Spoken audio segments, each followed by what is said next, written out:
बे समाव 23थि दुलाराय बाथौ महासभानि खुंथाय आफादनि गेजेरावहाय जोंनि राज्य सभानि एमपि मानगोनां बिश्वजित दैमारि सार दं बिथांखौ गिबियावनो जों बाथौ बिमुनसो जानो बरायनाय थाबाय बे समावहाय दुलाराय बाथौ महासभानि बे आफादाव नोंथाङा फैनानै गलाघाट जिल्लायाव जितु जानो थांगासिनो दङ बे गलाघाट जिल्लानि बे दुलाराय बाथौ महासभानि खुंथायनि गेजेरजों जाखिनि बिथांमोना खुंलांदों बे खुंलांनायनि बेलायावहाय बिथांमोना बेसेबांखिनि जाफुंसार जानो हादों आरो बेनिफ्राय साबसिन जाफुंसार जानोबा गलाघाट जिल्लायावहाय धोरोमारि बिथिंनि गेजेराव नोंथाङा माबायदि मेसेज हरनो नागिरदों नङा बेवहाय बे जथुमनि गेजेरजों गलाघाटनि जोंनि जि रायजो राजाफोर बे रायजो राजाफ्रा जथेस्थ' थुलुंगा मोनगोन मानो होनोब्ला बेवहाय जागायजेननायनि सिगांनिफ्रायनो धोरोमनि सरसाया जाबाय थादों बाथौ सिबिनाय बाथौ धोरोमनि बिनि उनाव बाथौ गौथुमा जिहेतु जोंनि बाथौ सिबिनायनि बेलायाव माखासे माने खान्थिफोरखौ मोनसे इउनिफर्माव लाबोलायनो आरो मोनसे डिसिप्लिनजों लांनो आरो बिनिफ्राय जायफ्रा धोरोमनि फारसे बाराद्राय माने इनफरमेशन गैया माने मोनथिजोबा बिसोरखौ मोनथिहोनो थाखाय धोरोमनि सोमोन्दै जि हाबाफारिफोर लानानै खामानि मावगासिनो दं बेखौ दिनै बे गौथुमा बेवहायनो सावरायफैनाय बेवहायनो खामफैनायाव गोबां मानसिया गुबुन गुबुन जिल्लानि थान्दै बिथांमोनजों लोगो मोनलायनानै सावरायलायनायनि गेजेरजों गोबां धोरोमनि बाथ्रा आरो धोरोम सिबिनायनि बाथ्रा बिनि खान्थिनि बाथ्रा निस्सय मिथिदों आरो गाबोन समफोरनिफ्राय बेवहाय जेफोर माने बेलायाव बिसोरो मोनथिस'वाखैमोन बेफोरखौ लानानै बिसोर खामानि मावनो लागोन गतिके धोरोमनि गेजेरजों मानसिया जिबनाव जेखौ मोननो हायो बेखौ बाथौ सिबिनायनि गेजेरजों बिथांमोनहा मोनफुंहैगोन आं बेखौ फोथायो बाखि गौथुमनि हाबाया जाहैबाय धोरोम फोसावनाय होननानैल' नङा बे जिथु कनफारेन्स बेफ्राव थांनाय बाथ्राफोरखौ सावरायनानै आरो फैबाय थानाय समाव बेनिख्रुइ साबसिन जों मा खालामनो हायो बे बाथ्राखौ लानानैनो सावरायनाय जायो आरो आं मिजिं थिदों एबारनि जि गलाघाटआव जथुमनाय जि बोसोरसालिया जथुमा बेवहाय थारैनो जोंनि बाथौ गौथुमनि गासै बिबानगिरि दैदेनगिरि बिथांमोनहा गाव गावनि अभिगथाजों गासिबो बाथ्राफोरखौ सावरायलायनायनि गेजेरजों फैबाय थानाय समाव आरो साबसिन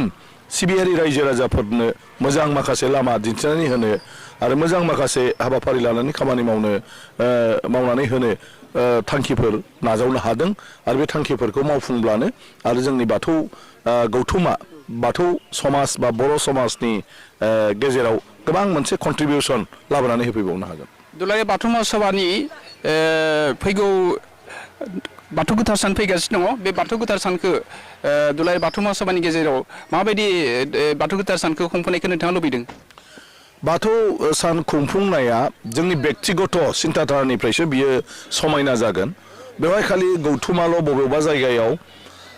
बायदिसिना सावरायनाय बा फोरबो खुंनाय बायदि खालामनायजोंल' जानाय नङा जोङो बाथौ सिबियारि हिसाबै साफ्रोमबो बाथौ सिबियारि रायजो राजाया बे खालि जों जिहेतु आफा बोराइ बाथौखौ जोङो माने मान होयो सन्मान होयो बेनिफ्राय जों बे खालि बावथाय बावो मानो होननानै बुङोब्ला जोंनि धोरोमाव बुंदों जोंनि बर' बोराइया जे बे संसारनि गासैबो जिरादानो आफा बोराइ बाथौनि सोरजि आरो बे हरनायखायसो जों मोनदों ओंखायनो दा बे मागो दमासि समाव जों गासैबो जोंनि मावनाय दांनायनि उनाव जि आबाद मोनो जोङो जि आदार मोनो बे आदारखौ जोङो जायो ग्रहण खालामो आरो बेखौ जानो थांनायजों लोगोसे जोङो आफा बोराइ बाथौआ जिहेतु जोंनो हरदों बेखौ जोङो आफा बोराइ बाथौनो बावनानै जोङो आरो फैबाय थानाय समावबो जाहाथे आफा बोराइ बाथौआ जोंखौ जेब्लाबो बेबायदि आंखाल गैयै खालामो जोंनो जेब्लाबो बेबायदि माने माइ दै हरबाय थायो बिनि थाखाय जोङो बेखौ माने आर'ज गाबो आरो जों बे हिसाबै आफा बोराइ बाथौखौ जोङो सिबियो ओंखायनो बे बेलायाव जोंनि जिथु गोथार बाथौ सान बेखौ जों गोदो गोदायनिफ्राय फालिबोदों नाथाय फालिबोदोंब्लाबो गुबुन धोरोमारिफ्रा जेरैबायदि गावसिनि धर्म उत्सबखौ फालिबोदों जेरै मुस्लिमफ्रा दिनै ईद फालिबोदों जै दिन ईद मुस्लिमा आरो गुबुन गावसिनि खामानिफोरखौ गारजोबो ओइदिन आल्लाहनोल' बिसोरो सम होयो बिसोरो सोरबा जुदि सोरनावबा फैसा मोननांगौबा बेखौबो लायनो थाङा सोरबा जुदि दखान होनानै जायो बेखौबो बिसोर दखान होआ सोरबा जुदि गारि सालायनानै जायो ओइदिन बिसोर गारि सालाया ओइदिन सम्पुर्ण बे ईद खालि बे सानसेखौ बिसोरो गावसिनि आल्लाहनि नामाव हगारो थिग बिदिनो जों जुदि ख्रिस्टान धोरोमारि मानसिफोरखौ नायो जे 25 डिसेम्बर बे जाबाय ख्रिस्टमास ओइदिन बिसोरनि धोरोम बिजाब मथे माने जिसु ख्राइस्टआ जोनोम मोनदोंमोन आरो बे जिसु ख्राइस्टआ जोनोम मोननायखायसो ख्रिस्टान धोरोमफोरनि जिथु फोथायनाय बे मथे दिनै मुलुगाव माने गियाना फैदों आरोखि बे बेलायाव बिसोरो बे खालि खुनु खृष्टान मानसिया दस्रा हाबाफारि लाया खालि गासिबो बेवहाय बिसोर ख्रिस्टमास हिसाबै प्रेयार खालामनाय आरो धोरोमजों सोमोन्दो थानाय हाबाफारियाव गासिबो बेस्थ' जाजोबो बिसोर आलासि दुलासिबो जाया थिग बेबायदिनो गुबुन धोरोमफोरखौ जों नायोब्ला बेफोरबायदि जायो थिग जोंहाबो जिहेतु आफा बोराइ बाथौनि थाखाय जों बे सानसेखौ थि खालामदों आरो बे सानसेखौ थि खालामनायखाय सरकारखौबो जों दिनै हांख्रायनानै जोंनि बे खालि आफा बोराइ बाथौखौ सिन्थिनायनि जिथु माने हाबाफारि बेवहाय जोंहा माखासे अफिस आदालत थायोबा उसुबिदा जायो होननानै जोंनो बे खालि बन्द होनांगौ बा बे दिनखौ बन्द घोषणा खालामनांगौ होननानै जोंनि बाथौ गौथुमनिफ्राय खेबले माने गाबख'बाय थाबाय आरो बे गाबख'नायाव दिनै गभर्नमेन्टआ नंमारगौ धोरोमनिख्रुइ मोनसे समाजाव देरसिन जेबो जानो हाया धोरोमानो गिबि आरो धोरोमानो देरसिन ओंखायनो बर' समाजा बे बाथौ नङाबानो जाया जेराव बाथौ बेयाव बर' जेराव बर' बेयाव बाथौ बे हिसाबै दिनै मर्यादा होनानै नैथि मंगलबार खालि मागो दाननि बाथौ सिबिनायनि नामाव आसामाव गासै अफिस आदालतखौनो बा जायखिया सरकारि फसंथाननि माबाखौनो बन्द लाखिदों अब्ला जों बेखौ बिबाय थादों जे धोरोम सिबिनो थाखाय होमब्ला जों बेसेबां मुल्य होगोन बे खालि आफा बोराइ बाथौखौ सिबिनायाव जों बेसेबां गावखौ बावसोमगोन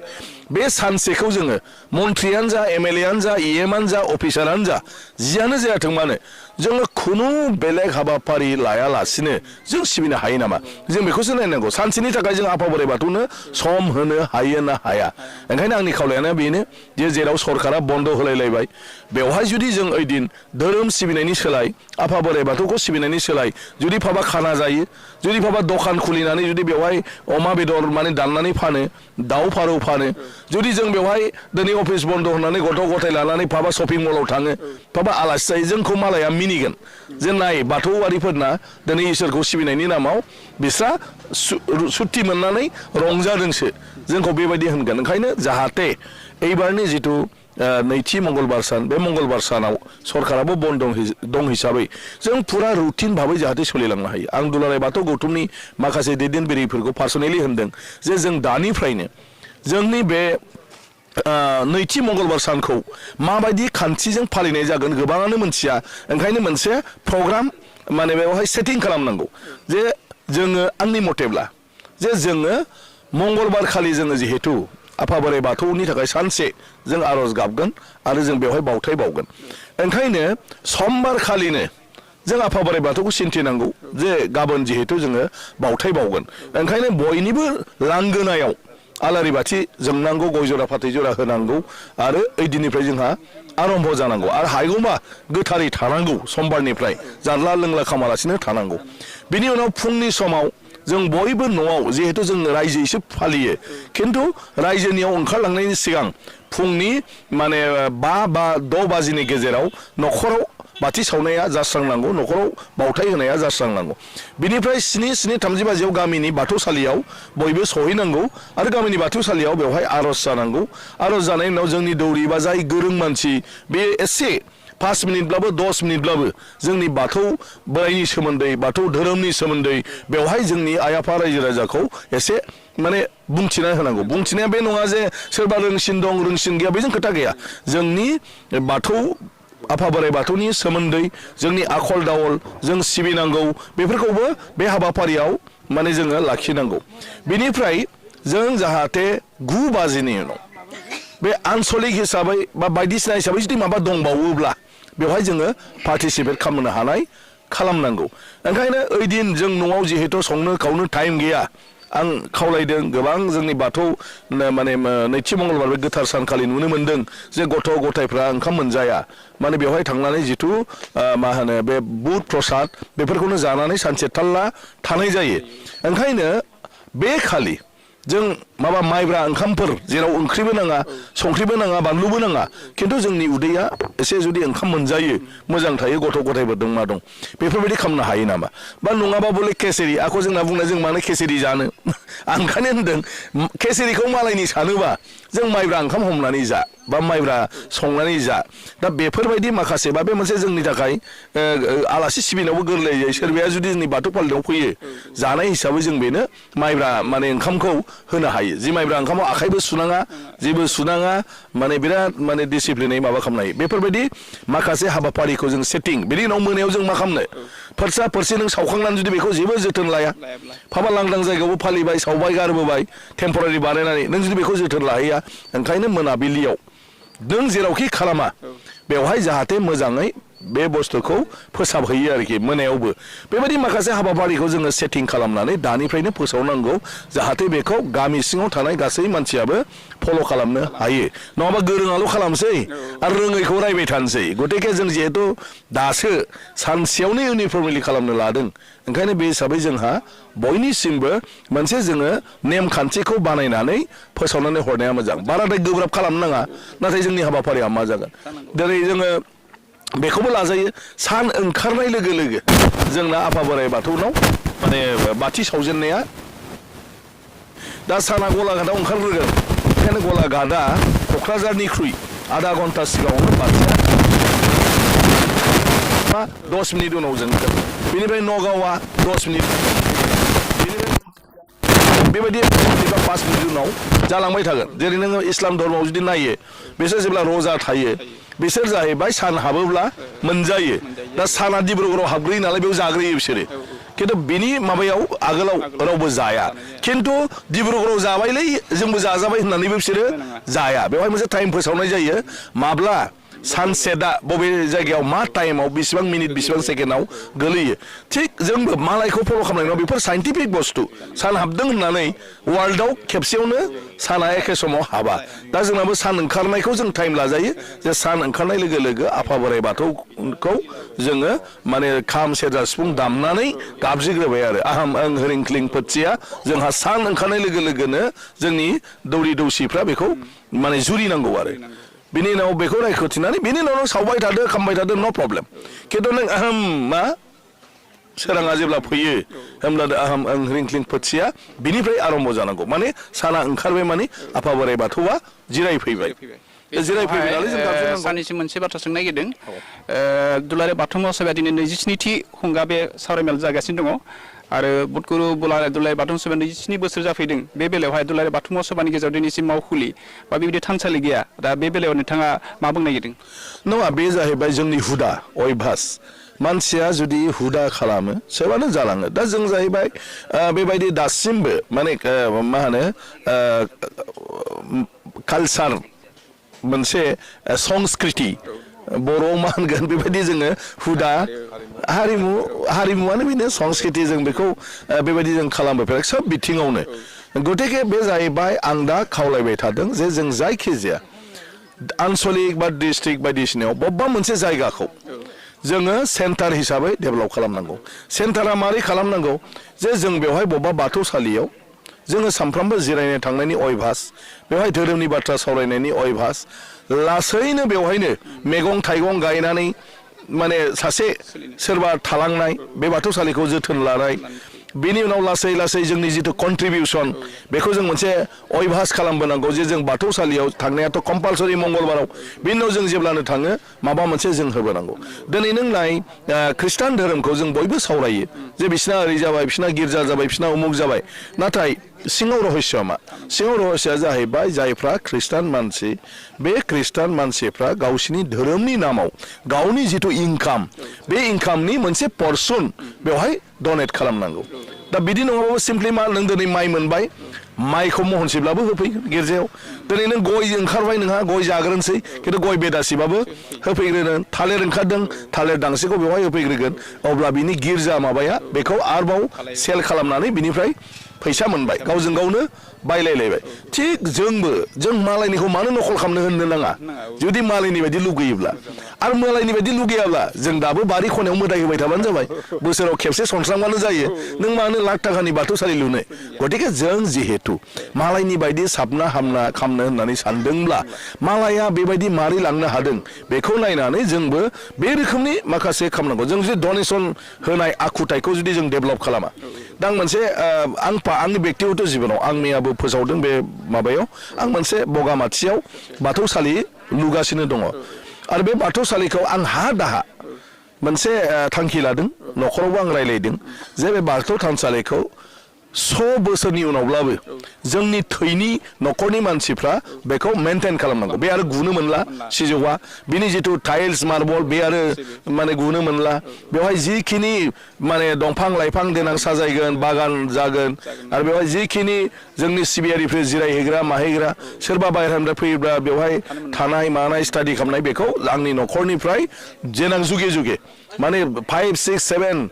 जेसेबां जेनेरेसन जालाङा मानो बिसोर खालामलांगोन आरो बेवहाय आंनि बंसनि जायखिजाया मानसियानो मालाब्ला इच्छा जायोब्ला जे बेखौ आङो दायथ' लानोसै जे 1 कोटि थाखानि आं ओरै खालामगोन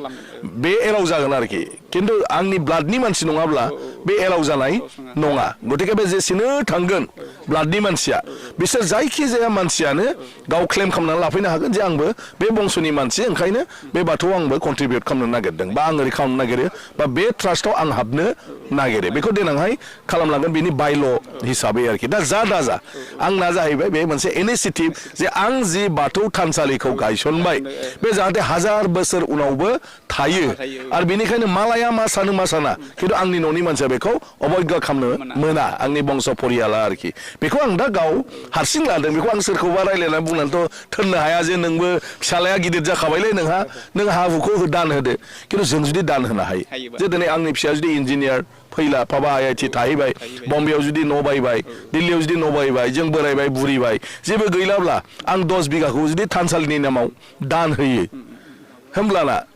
बे थानसालिया लासै देरलाङो ना देरलाङा दा जों बे कालसारखौ डेभेलप खालामनांगौ जे जेराव गैखाला आंहा नायनांगौ आंनि बिहामजोआबो साख्रियावला आंनि फिसालायाबो साख्रियावला न'बो दंखायो बिसोर हा हुबो नायला बिसोरनो मानो नांदेरबावगौ गतिके नोंसोर जाखाबाय नोंसोर फैखालाबो आंनाव थानायखौ आं रायजोजोंनो थालांसै आरो आं दान होलांसै होननानै जाहाथे दान होलांनो हायो दा बेफोरबायदि बुस्थुखौ जुदि जोङो डेभेलप खालामनो हायो